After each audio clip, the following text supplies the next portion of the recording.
दुनिया की सारा बड़ी पार्टी ये जेडे मिस्टर चिंता नहीं करनी ये क्लेम करते ना दुनिया की सबसे बड़ी पार्टी बीजेपी। और शर्म करो, दुनिया की सारा बड़ी पार्टी खाक बड़ी पार्टी तुंदे सारे लीडर उधमपुर लम्मे गै पेई गेदे, बिशी गै गेदे होता है, उतरा दे के नहीं पुच्छा दे मनकोटिया कौन है। शर्म तुस करो, दुनिया की सारा निक्की पार्टी तो तुसें दिन रात सपने आ दे कोदे बलवंत सिंह मनकोटिया। जम्मू के लोग फुटबाल ना एक ने लत्त मारी कश्मीर सुट्टिया, दूए ने लत्त मारी सानू सुट्टी ओड़िया दिल्ली दे विच।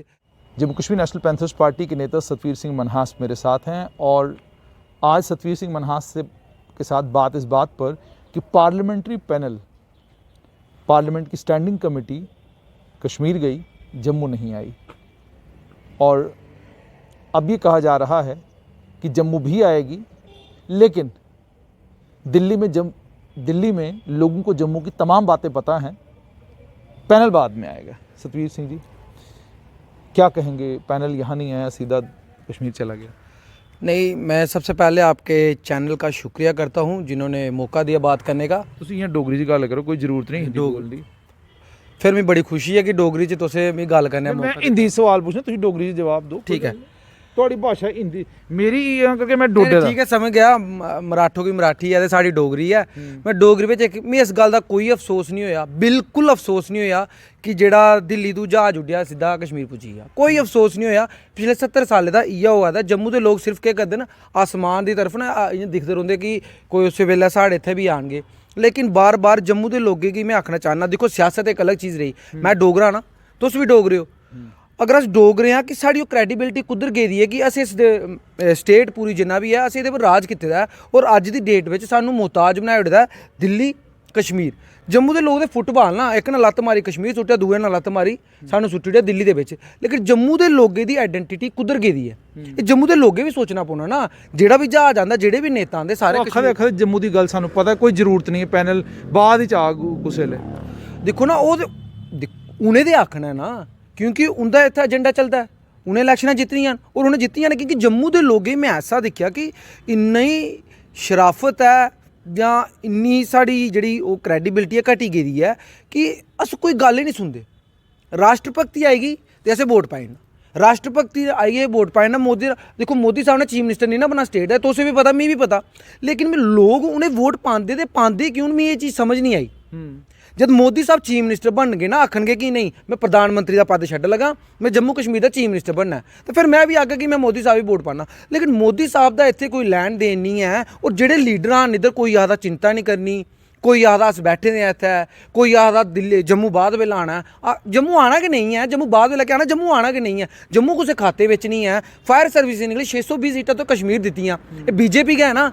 बीजेपी अपने आप दे विच एक ऐसी पार्टी ही जिहड़ी आखदी 70 साल दी सानू मौका दिओ, सानू मौका दिओ, सानू मौका दिओ। हुण बीजेपी मौका दिता कि 620 पोस्टां उत्थै गेइयां ते 70 जम्मू तो फायर सर्विसिज दियां। ते बीजेपी क्या तुसें लगदा कांग्रेस कोला भी अगर कोई करप्ट गौरमेंट अज्ज दी डेट विच, मैं जेह्ड़े अपने आखदे ना अपनी जिंदगी में दिक्खी है, वो सारा corrupt government Jammu Kashmir BJP है। मी बाहर का नहीं पता, ना ही लखनपुर के पार जाने की जरूरत है। ये बीजेपी के लीडर जंदे ना लखनपुर के पार सीधे मोदी कोल पुज्जी जंदे जिसलै वोट लैना होंदा। असें जम्मू दे विच रौह्ना है, जम्मू के डोगरे हाँ, सानू लखनपुर क्रॉस करने की कोई जरूरत नहीं है। लेकिन एक चीज़ मैं डोगरे आखना, तुंदी क्रैडिबिलिटी टोटल खत्म हो चुकी है, क्योंकि बीजेपी की पता है असें राष्ट्रभक्ति करनी है, असें मोदी का नाम लैना, ये डोगरे क्या इन्हें वोट पाए ना। अज दी डेट में इन्हें ये एहसास नहीं होता कश्मीर जा रहे। मेरी गल दसो, तुहानू तो वोट थोया नहीं, तुसीं हुणे डीडीसी दे चुनाव होए, तुसीं उधमपुर हारी गए, सांबा हारी गए, कठुआ हारी गए, जिथे तुहाडी बेस सी उत्थे भी तुसीं जित्ते नहीं। ਇਹਦਾ मतलब लोग तुहाडे कन्नै है नहीं। देखो, मैं नहीं अक्सर लोग साढ़े कन्नै नहीं है, तुसें मेरा ज़्यादा पता ना। अगर उधमपुर में असें पार्लीमेंट्री इलैक्शन 20,000 वोट लिया, 80,000 वोट लिया, लोग तो साढ़े कन्नै हैं, लेकिन आखदे ना एक वोट पाना फिर पाने के बाद वोट निकलना, ये बड़ा फर्क होंदा। साढ़े प्रोफैसर भीम सिंह होरें, तुसें पता एक टाइम बिच बड़ा गै एक शगुफा उट्ठिया हा कि भीम सिंह ने अपने वोट बेची ओड़े। लेकिन मैं जब उसी एक बार सर्च किया हा, वो सुप्रीम कोर्ट की जजमेंट है कि भीम सिंह होर जित्ते दे न। लेकिन इ'यै डोगरे लोगें दे विच प्रोपोगंडा मी लग्गा बीजेपी ने फैलाया प्रोपोगंडा, क्योंकि बीजेपी 10 करोड़ रुपया अपनी इलैक्शन जितने लग्गा, 100 करोड़ रुपया पैंथर पार्टी राणे पर लग्गा ना, वो 100 करोड़ रुपया खर्चेगी सानू पहला राणे पर। वो इस वास्ते खर्चेगी क्योंकि आइडियालजी सेम है ना। अस एक ऐसी पार्टी हाँ। लोग की नहीं वोट पाते जम्मू कश्मीर पैंथर्स पार्टी की, के गल की नहीं पाते वोट? देखो, लोग वोट पान कि'यां, क्योंकि अपना प्रचार उन्हें घट्ट करना, साढ़ा दुष्प्रचार ज़्यादा करना। ਭੀਮ ਸਿੰਘ ਹੁੰਦਾ ਜਿਹੜਾ ਕੇਸ ਆ, ਦੇਖੋ ਜੰਮੂ ਦੇ ਲੋਕ ਦੇਖੋ ਨਾ, ਉਹ ਚੀਜ਼ ਹੈ ਨਾ, ਇੱਕ ਜੁੜਿਆ ਰੋਣਾ ਪੜ੍ਹਨਾ ਕਿ ਪਤਾ ਚੱਲਦਾ ਕਿ ਹਾਂ ਜੀ ਭੀਮ ਸਿੰਘ ਨੇ ਵਾਕਈ ਉਸ ਟਾਈਮ ਇਹ ਕੰਮ ਕੀਤਾ ਨਹੀਂ ਕੀਤਾ। ਉਹ ਜੱਜਮੈਂਟ ਹੈ ਸੁਪਰੀਮ ਕੋਰਟ ਦੀ ਕਿ ਭੀਮ ਸਿੰਘ ਉਹਨੇ ਕੇ ਜਿੱਤਦਾ, ਉਸ ਟਾਈਮ ਦੇ ਮੈਂਬਰ ਪਾਰਲੀਮੈਂਟ ਭੀਮ ਸਿੰਘ ਹੋ ਰਹੇ, ਐਨਸੀ ਦੇ ਕਾਂਗਰਸ ਸਰਕਾਰ ਹੀ ਧਾਂਦਲੀ ਉਹਨੇ ਕੀਤੀ, ਦੇ ਖਾਤੇ ਕੋਈ ਪਾਏ ਭੀਮ ਸਿੰਘ ਦੇ। ਸਤਵੀਰ ਜੀ, ਬੀਜੇਪੀ ਦੇ ਮੈਂਬਰ ਪਾਰਲੀਮੈਂਟ ਸ਼ਮਸ਼ੇਰ ਸਿੰਘ ਮਨਹਾਸ ਔਰ ਆਖਾ ਦੇ ਸਾਂਬੇ ਤੇ ਕਠੂਆ 4G ਚਲਾ ਦਾ ਤੇ ਉਦਮਪੁਰ ਗਾਂਦਰਬਲ ਸਾਂਬੇ ਤੇ ਕਠੂਆ 4G ਚਲਾ ਦਾ, ਤੁਸੀਂ ਗਏ ਹੈ ਸਾਂਬੇ ਉੱਥੇ ਚਲਾ ਦਾ 4G? ਦੇਖੋ ਮੈਂ ਤੇ ਸਾਂਬੇ ਨਹੀਂ ਗਿਆ, ਲੇਕਿਨ ਅਸੀਂ ਆਂਦੀ ਇਸ ਗੱਲ ਪਰ ਸ਼ਮਸ਼ੇਰ ਸਿੰਘ ਮਨਹਾਸ ਔਰ ਮੇਰੇ ਮਨਹਾਸ ਭਰਾਣ ਮੇਰੇ ਗਰਾਂ ਦੇ ਮੇਰੇ ਘਰੇ ਵਾਲਾ ਥੱਲੇ ਹੁੰਦਾ ਘਰ ਹੈ, ਉਹ ਪਤਾ ਨਹੀਂ ਕਿਹੜੀ ਹਿਸਾਬ ਕਨਾ ਬੋਲਿਆ 4G ਚਲਾ, 4G ਇੱਕ ਉਦਮਪੁਰ ਚਲਾ, ਗਾਂਦਰਬਲ ਚਲਾ, ਜਿਹੜੇ ਤੁੰਦੇ ਕੋਲ ਜੰਮੂ ਕੀ ਨਹੀਂ ਚੱਲਾ? ਜੰਮੂ ਤਾਂ ਨਹੀਂ ਚਲਾ, ਮੈਨੂੰ ਲੱਗਾ ਹੁਣ ਜੰਮੂ ਦੇ ਲੋਕ ਇਹਦੇ ਪਰੇਸ਼ਾਨ ਹੋਈ ਗਏ, ਇਹਨੇ ਬਾ 4G ਚੱਲਣਗੇ ਤੇ ਮਤੀਆਂ ਗਾਲਾਂ ਚੱਲੀਆਂ, ਚਲ ਮਤੀਆਂ ਗਾਲਾਂ ਚੱਲੀਆਂ ਤੇ ਮਤੀ ਸ਼ੇਅਰ ਹੋਣੀਆਂ, ਚਲ ਮਤੀ ਸ਼ੇਅਰ ਹੋਣੀ ਦੀ ਮਤੀ ਬੇਇੱਜ਼ਤੀ ਹੋਣੀ। ਹੁਣ DDC ਵਿੱਚ ਤੇ ਧਾਂਦਲੀ ਨੇ ਕਰ ਲਈ ਦੀ ਹੈ। ਔਰ ਮੈਂ ਇੱਕ ਚੀਜ਼ ਸੁਣਾਣਾ, ਤੁਸੀਂ ਆਖਿਆ ਸਾਨੂੰ ਵੋਟ ਨਹੀਂ ਮਿਲਿਆ, ਵੋਟ ਸਾਨੂੰ ਮਿਲਿਆ, ਅਸੀਂ ਉਹਦੇ ਲੋਕੇ ਵਾਸਤੇ ਲੜਾ ਦੇ, ਅਸੀਂ BJP ਵਾਸਤੇ ਲੜਾ ਦੇ। ਹੁਣ ਇੱਕ ਚੀਜ਼ ਸਾਨੂੰ ਕਨਫਰਮ ਹੋਈ ਗਈ ਕਿ BJP ਨੇ ਜਿਹੜੀ ਧਾਂਦਲੀਆਂ ਕਰਨੀਆਂ ਬਹੁਤ ਹੀ ਅੱਛਾ ਹੋਇਆ ਕਿ ਇਹਨੇ DDC ਦੇ ਵਿੱਚ ਕਰੀਏ ਦੱਸਿਆ ਕਿ ਅਸ ਧਾਂਦਲੀਆਂ ਕਰਨੀਆਂ, ਐਡਮਿਨਿਸਟ੍ਰੇਸ਼ਨ ਸਾੜੀ ਹੈ, ਸਰਕਾਰ ਸਾੜੀ ਹੈ, ਦਿੱਲੀ ਵਿੱਚ ਸਾੜੀ ਹੈ, LG ਸਾੜਾ, ਇਹਨੇ ਦੱਸਿਆ। ਹੁਣ ਉਹਦੇ ਕੋਲ ਸਾਨੂੰ ਇਹ ਸਿੱਖਿਆ ਮਿਲ ਗਈ ਕਿ ਅਗਲੇ ਵਾਰੀ ਆਪਣੇ ਆਪ ਕੀ ਇੰਨਾ ਮਜ਼ਬੂਤ ਕਰ ਲੈਣਾ। ਮੀਂਹ ਨਹੀਂ ਲੱਗਾ BJP ਇਹ ਰਵਿੰਦਰ ਰਹਿਣਾ, ਇਹ ਚਿੰਤਾ ਨਹੀਂ ਕਰਨੀ, ਇੰਦੀ ਇੰਨੀ ਹਿੰਮਤ ਨਹੀਂ ਪਾਉਣ ਲੱਗੀ। ਹੁਣ ਧਾਂਦਲੀ ਕਰਨਗੇ, ਕਿਉਂਕਿ ਹੁਣ ਧਾਂਦਲੀ ਕਰਨਗੇ ਹੁਣ ਲੋਗੇ ਕੋਲ ਇਹਨੇ ਛਿੱਤਰ ਵੀ ਪਾਉਣੇ। ਇਹ ਵੀ ਮੈਂ ਤਾਂ ਸੁਣਾਇਆ ਨਾ, ਜਿੱਥੋਂ ਤੋਂ ਸਾਡਾ ਬੇਸ ਸੁਣਾਇਆ ਨਾ, ਚਾਹੇ ਉਹ ਸਾਂਬਾ ਹੋਈ ਆ, ਚਾਹੇ ਉਦਮਪੁਰ ਹੋਈ ਆ, ਚਾਹੇ ਕਠੂਆ ਹੋਈ ਆ। ਔਰ ਮੈਂ ਇਹ ਵੀ ਚੀਜ਼ ਆਖਣਾ ਚਾਹੁੰਦਾ, ਜੰਮੂ ਦੀ ਜਨਤਾ, ਜੰਮੂ ਦੇ ਲੋਕ ਜਿਹੜੇ ਯੂਥ ਹੈ, ਤੁਸੀਂ ਨੌਕਰੀਆਂ ਨਹੀਂ ਮਿਲੀਆਂ, 4G ਤੁਸੀਂ ਨਹੀਂ ਮਿਲਿਆ, 6 ਮਹੀਨੇ ਦਾ 7 ਮਹੀਨੇ ਸਾਲਾ ਕਰੋਨਾ ਚਲਾ ਲਾ, ਪੜ੍ਹਾਈਆਂ ਤੁਸੀਂ ਇੰਨੇ ਮੁਸ਼ਕਿਲ ਕਰਾਏ, ਦੁੱਖ ਸਾਰਾ ਤੁਸੀਂ, ਉਹਦੇ ਬਾਵਜੂਦ ਵੋਟ ਤੁਸੀਂ ਕਿਸ ਬੇਸ ਪਰ ਪਾਈ ਨੇ BJP? ਮੈਂ ਇਹ ਚੀਜ਼ ਸਮਝ ਨਹੀਂ ਆਉਂਦੀ। ਇੱਕ ਹੋਰ ਗੱਲ ਆਦੀ ਆਖਾ ਦੇ ਕਿ ਉਹ ਟੋਲ ਪਲਾਜ਼ਾ ਲਾਣਾ ਉੱਥੇ ਅਖਨੂਰ ਜੰਮੂ ਪੁੰਛ ਰੋਡ ਪਰ ਵੀ ਇੱਕ ਟੋਲ ਪਲਾਜ਼ਾ ਲਾਣਾ। ਦੇਖੋ ਨਾ ਉਹਨੇ ਤੇ ਲਾਣਾ ਨਹੀਂ ਹੈ, ਬਲਕਿ ਜੰਮੂ ਦੀ ਜਨਤਾ ਨੇ ਜਿਹੜੇ ਉਹਦੇ ਕੰਨੇ ਸਮਰਥਨ ਕਰਦੇ ਉਹਨੇ ਕੰਨੇ ਹੀ ਲਵਾਣਾ ਕਿ ਲਾਓ। 3 ਰੁਪਏ ਲੀਟਰ ਅਗਰ ਤੁੰਦਾ ਕਰਕੇ ਦੇ ਪਾਸੇ ਮੇਰਾ ਪਲੋੜੇ ਹੈ ਤੇ ਮੇਰੇ ਨਾਨਕੀ ਅਖਨੂਰ ਵਾਲੇ ਪਾਸੇ ਤੇ ਮੇਰੇ ਲਾ ਟੋਲ ਲੈਣ ਕੇ ਮੈਨੂੰ ਲੱਗਾ ਮੈਂ ਧਰਨਾ ਦੇਣਾ ਪਾਉਣਾ ਉੱਥੇ, ਕਿਉਂਕਿ ਪੈਂਥਰ ਪਾਰਟੀ ਦਾ ਕੰਮ ਹੈ ਲੜਨਾ, ਠੀਕ ਨਹੀਂ। ਲੇਕਿਨ ਹੁਣ ਕੁਸੇ ਕੀ ਨਹੀਂ ਸਮਝ ਆਵੇ ਇਸ ਚੀਜ਼ ਦਾ, ਪਲੋੜਾ ਤੇ ਨਹੀਂ ਟੋਲ ਲੱਗਾ ਦਾ। ਮੈਂ ਤੇ ਆਖਣਾ ਸ਼ਮਸ਼ੇਰ ਸਿੰਘ ਮਨਹਾਸ ਔਰ ਸਾਡੇ ਰਾਜ ਸਭਾ ਸਾਂਸਦ ਮੈਂ ਚਾਹਨਾ ਪਲੋੜਾ ਵੀ ਇੱਕ ਟੋਲ ਲਵਾਏ, ਪਲੋੜਾ ਵੀ ਇੱਕ ਟੋਲ ਲਵਾਉਣਾ ਚਾਹਦਾ। ਮੈਨੂੰ ਲੱਗਾ ਘਰ ਦੇ ਬਾਹਰ ਟੋਲ ਲੱਗਣੇ। ਜੰਮੂ ਦਾ ਯੂਥ ਹੈ ਜਿਹੜਾ ਮੈਂ ਸਮਝ ਕੀ ਨਹੀਂ ਆਉਂਦੀ, ਉਹਨੇ ਮੈਂ ਇਹ ਚੀਜ਼ ਸਮਝਾ ਤੇ ਉਹਨੇ ਕੀ ਨਹੀਂ ਸਮਝ ਆਉਂਦੀ। ਅਗਰ ਮੈਂ ਸਮਝ ਆਈ ਸਤਵੀਰ ਸਿੰਘ ਦੀ ਪ੍ਰੋਬਲਮ ਹੈ, ਸਤਵੀਰ ਸਿੰਘ ਪੜ੍ਹਾ ਦਾ ਨਹੀਂ ਹੈ, सतवीर सिंह पढ़ाई नहीं करा, लेकिन सतवीर सिंह की कोई प्रॉब्लम नहीं है, सतवीर सिंह में एडजस्टमेंट करेगा। लेकिन जो छोटे छोटे बच्चे पढ़ा दें, जो यूनिवर्सिटी में लॉ डिपार्टमेंट कोई भी जो पढ़ाइयाँ करा दें, जिन्हें जरूरत है, उन्हें 4G नहीं मिला साल का, लेकिन उन्हें आके देश भक्त उन्होंने वोट पाए ना। ਸਤਵੀਰ ਜੀ ਮੈਨੂੰ ਦੱਸੋ, ਤੁਹਾਡੇ ਮੁਨਸਪੈਲਿਟੀ ਕੀਆਂ ਕੰਮ ਕਰਾ ਦੀ? ਤੁਹਾਡੇ ਇੱਥੇ ਸਫਾਈ ਸਫੂਈ ਹੁੰਦੀ? ਤੁਹਾਡੇ ਇਲਾਕੇ ਆਂਦੇ ਮੁਨਸਪੈਲਿਟੀ ਵਾਲੇ ਸਫਾਈ ਸਫੂਈ ਕਰਦੇ? मेरे इलाके में कोई म्यूनसिपैलिटी दे नहीं। एक दिन साढ़े कारपोरेटर साहब ने फोन मारिया, मैं जनाब इधर इ'यां कम है, बिजली नहीं आती काफ़ी दिनों की, तो वो आखा दे कि पहले सुनाना तुम। मैं जनाब मेरी गल सुनो, तुंदे भी ऑलरेडी टीम होनी, थोड़े कार्यकर्ता, तुस उन्हें आखो कि फिर जहाँ तुस उन्हें छड्डी डुम्मी तुस रिपोर्ट देड़ा करके इत्थे कम्म नहीं, इत्थे कम्म नहीं होता। मैं तुसें हर एक चीज़ सुनाना और बड़े प्यारे तरीके ने, कोई थोड़े प्रोटेस्ट नहीं करता। लेकिन वो जनाब मेरे पे गए, तू मी क्यों आखा दा, कैली आखा दा, केह् वजह, मतलब दादागिरी होगी, बदमाशी होगी कि आख्या क्यों है, तू कि'यां आखे BJP छड्डो। मैं इवन तो ये गल नहीं आखी, मैं क्यों आखा। लेकिन चीज़ ये है कि आकड़ अहंकार उंदे विच इन्ना है कि उंदा निक्का रा कारपोरेटर, निक्का रा कार्यकर्ता ना उ'ऐ प्रधानमंत्री मोदी बने फिरदा। तुस निक्के रे कार्यकर्ता किश आके देखो, वो तुसें 100 गल्लां सनाए कि प्रधानमंत्री मोदी है, नाच ना जाने आंगन टेढ़ा।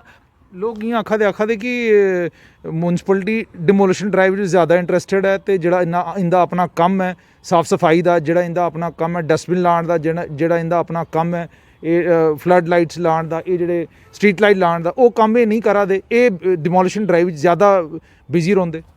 बिल्कुल गल बिल्कुल सही है, कम्म दे मी नहीं लगा म्यूनसिपैलिटी किश करा दी है। मेरे ख्याल च मेरे वार्ड नंबर 38 है, उसदी सारी गलियां अज बहुत बहुत थोड़ा धन्यवाद करना कि चलो तुसें मौका दिता। अज मैं जी सच्चाई सुना लगा, तुस कदें आइए घूम के उस गलियां दे विच नालियां दे विचों गंद बाहर पेदा, ਜਿਹੜੀ ਸਾਡੀ ਉੱਧਰ ਦੀ ਜਨਾਨੀਆਂ ਮਹਿਲਾ ਮਾਤਾ ਭੈਣਾਂ ਚਾਚੀਆਂ ਤਾਈਆਂ ਉਹ ਰੋਂਦੀਆਂ ਕਿ ਸਾਡੀ ਸਫਾਈ ਕਰੋ। ਲੇਕਿਨ ਮੇਰੇ ਖਿਆਲ ਇੱਕ ਮੈਂ ਚੀਜ਼ ਸੁਣਾਨਾ, ਮੋਦੀ ਸਾਹਿਬ ਦੀ ਸਾਰਾ ਬਿਜਲੀ ਦਾ ਇੱਕ ਖੰਭਾ ਹਾ ਜਿਹਦੇ ਉੱਪਰ ਉਹ ਚਿੜੀਆਂ ਨੇ ਆਪਣਾ ਘੋਂਸਲਾ ਬਣਾਇਆ ਦਾ, ਉਹ ਉੱਥੇ ਹੀ ਉਹ ਉਸੇ ਠੀਕ ਕੀਤੇ ਕਰੀ ਉੜਦਾ। नहीं मैं उस खंबे ने देखा, तुझे गल याद कराई। लेकिन ਤੁਹਾਡੇ ਟਰਾਂਸਫਾਰਮਰ ਦੇ ਕੰਢੇ ਉਹ ਖੰਭਾ ਹਾ, शायद उस खंबे और मैं हूँ ध्यान नहीं था काफ़ी देर का। लेकिन एक तुसें कीती उत्थे लेक का प्रोजेक्ट हा जेड़ा, ओहदी गल तुसें कीती। अज तुसें एक मैं खुशखबरी देना चाहना, वो जिहड़ी लेक है तुंदे कन्नै भी एक बार इंटरव्यू एक बार मैं अपने फेसबुक तो भी आया हा, लेकिन आखना मतलब साल 2 साल दे बाद अज उस लेक दा कम्म चला दा है। मैं ठेकेदारी पुच्छया कि भाई पैसे कुन्नै दित्ते तुसीं, उन्नै सनाया कि मारे फ्लोरीकल्चर डिपार्टमेंट ने दित्ते। चलो फ्लोरीकल्चर डिपार्टमेंट दा बहुत बहुत शुक्रिया करना। दिक्खो राज्य सभा सांसद साढ़े घर दे ते कम्म लगदे लगदे किन्ना टाइम लगे, मिगी लग्गा राज्य सभा सांसद दा हूँ कार्यकाल भी कोई महीने 2 महीने दा रेह्दा है ते हूँ जेही कम्म लगा है। हूँ में एक चीज़ आखना चाहना, साढ़े सांसद साढ़े बड्डे न साढ़े बजुर्ग न, अस उंदी तह दिल कन्नै इज्जत करने आं एक रिलेशन दे तौर पर। अगर वो बीजेपी बिच न, वो मेरे ख्याल बिच ओह्दा कोई मान सम्मान नहीं होई सकदा। वजह एह् है कोई बंदा अगर ट्रांसफर लेइयै जंदा हा मेरे कोल गै कल गी मैं MLA बना MP बना या नहीं बना वो तो तुस आपे सनाइए पहले, ठीक है नी, क्योंकि जम्मू के लोगों की समझ आएगी ओल्ले तो आके सानू पता नहीं, अगर आएगी तो बड़ी अच्छी गल है। लेकिन मैं लोकें का काम करना ना, उन्हें आखे तुस सानू वोट के नहीं पाए असें तुहाड़ा काम क्यों कराना, क्योंकि राज्यसभा सांसद है। ये बीजेपी के लीडर की भाशा है। तो फिर मैं पूरे जम्मू ही पूछना चाहना, तुस किस हिसाब कन्नै बड़ी छाती ठोकी आखदे हो बीजेपी की वोट पाओ। यार मोदी साहब ही वोट पाने, उस टाइम MP की इलैक्शन होएगी दिख गए, लेकिन जो स्टेट की इलैक्शन है कश्मीरी, तुसें कश्मीरी की गल की ना, देशद्रोही मिलीटेंट न जो मर्जी न, लेकिन एक तारीफ करना सीखो। मैं अपने सारे डोगरे भ्राएं आखना, साड़ी पार्टी जो भी है सारे आखना उनकी तारीफ करो। वो एक न गुपकार गैंग बनया ना, गैंग बदमाशी का होंदा, वो बदमाश 14 डिस्ट्रिक्ट जीती गए ते ये 6 डिस्ट्रिक्ट में रही गए। 2 जेह्ड़े तो नां सनाया ना, उधमपुर ते डोडा, उत्थे धांधली चली दी है, साढ़े रिलेशन में रही गए। ऐसे लोग रही गए जेह्ड़े इन्ना सोशल वर्क करते हैं कि 2-2 किलोमीटर रोड अपने कोला पुआई दे, वो बंदे भी 14-14 वोटें ने रही गए। मैडम मंजू सिंह जी होर रही गए। ये तुस मीडिया के बंदे हो, तुसें ज़्यादा पता होएदा केह् है। मैं पहली बारी दिक्खेआ कि एडमिनिस्ट्रेशन का इन्ना मिसयूज होंदा और किस तरीके कन्नै होंदा, मैं फर्स्ट टाइम दिक्खेआ। लेकिन वो भी 4 डिस्ट्रिक्ट जित्ते दे। मैं अज ही बोला पैंथर पार्टी उधमपुर डिस्ट्रिक्ट जित्ती दी है, मैं दावे कन्नै आखना पैंथर पार्टी उधमपुर डिस्ट्रिक्ट जित्ती दी है। सांबे बिच भी उन्हें अच्छा प्रदर्शन कीते दा है। लेकिन जेह्ड़े 4 डिस्ट्रिक्ट बचे, दुनिया की सारे बड़ी पार्टी, ये जेह्ड़े मिस्टर चिंता नहीं करनी ये क्लेम करते ना दुनिया की सबसे बड़ी पार्टी बीजेपी। और शर्म करो, दुनिया की सारे बड़ी पार्टी खाक बड़ी पार्टी, तुंदे सारे लीडर उधमपुर लम्मे गै पेई गेदे, बिशी गै गेदे उत्थै, उतरा दे के नहीं पुच्छा दे मनकोटिया कौन है। शर्म तुस करो, दुनिया की सारा निक्की पार्टी ते तुसें दिन रात सपने आ दे कोदे बलवंत सिंह मनकोटिया। शुक्रिया। तो ये थे Satveer Singh Manhas, Jammu Kashmir national panthers party के नेता। आपने साफ तौर पर इनसे सुन लिया कि अपोजिशन में रहकर लोगों की बात करना और लोगों के मुद्दों की बात करना, ये तमाम बातें आपने सतवीर सिंह मनहास से सुन ली।